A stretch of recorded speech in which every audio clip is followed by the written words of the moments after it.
It's one of those things that just sort of happened. I didn't have a specific plan. If I were redoing the book again, I think I would do some things differently, and one would be to have a plan and go one step at a time.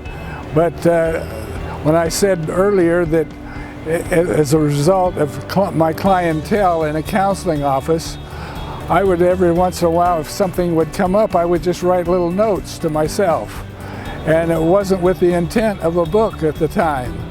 But it was some years later that I felt compelled to write this book when pornography became the #1 industry in America, well, in the whole of the Western world.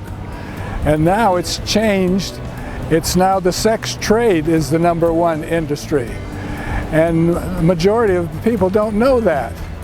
And when they hear it, they say, well, man, we need to do something about it. And I agree. And I used to serve in the Idaho legislature, so I know most of the legislators in Idaho. I know our congressmen and our U.S. senators. And I helped manage a campaign for our president when Alan Keyes was running. And some of these things would come up during the campaigns. So I would just make little notes.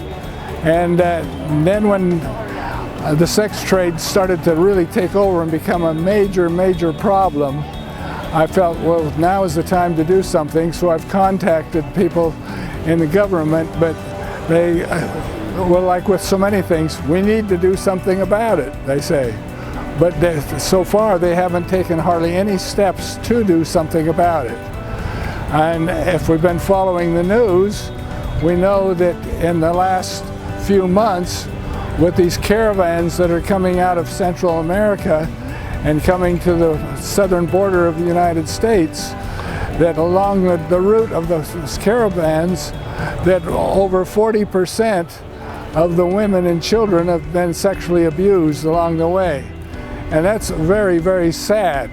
Fortunately, our president is telling us that the president of Mexico is starting to work with them. I hope it's true.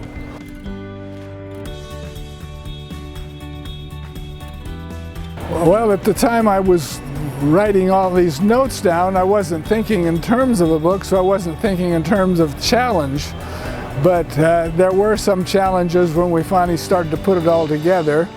My wife was a great help because she would listen to me when I would read these notes and try to figure out where I should position the different chapters and that kind of thing.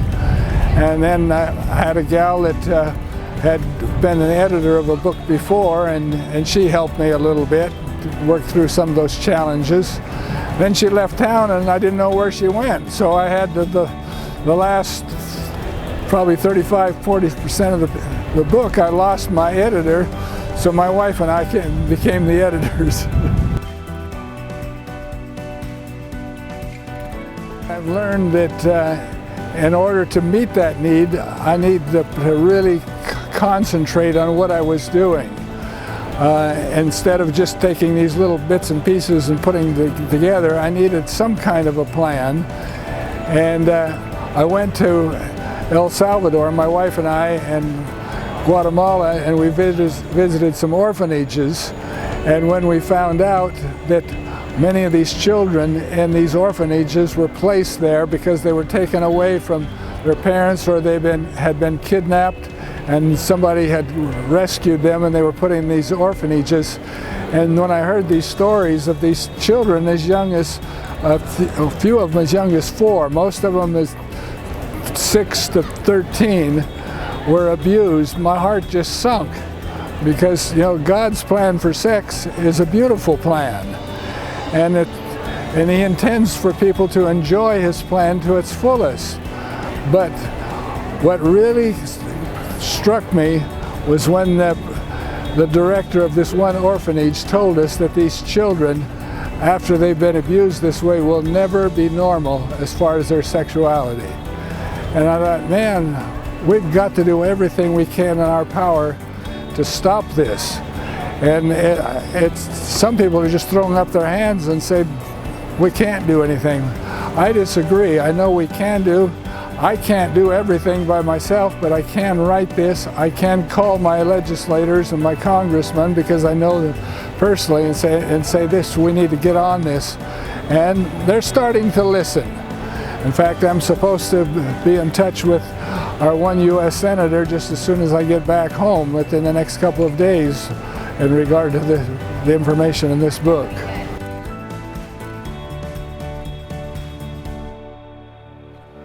My name is Ron Vieselmeyer. That's a name that you don't find very often. It's simply because we have done some family research and we found that only immediate family has this name. And I live in Coeur d'Alene, Idaho, which is one of the most beautiful places in the whole of the world to live. And I run a counseling office where I counsel with people who have lots of different kinds of problems, like personal problems, marriage problems, and then of course sex-related problems, and that's part of the reason why I was prompted to write this book. You can reach me. In the back of the book is my address and a phone number. You can also get the book through Amazon and Barnes & Noble, and for Authors Press.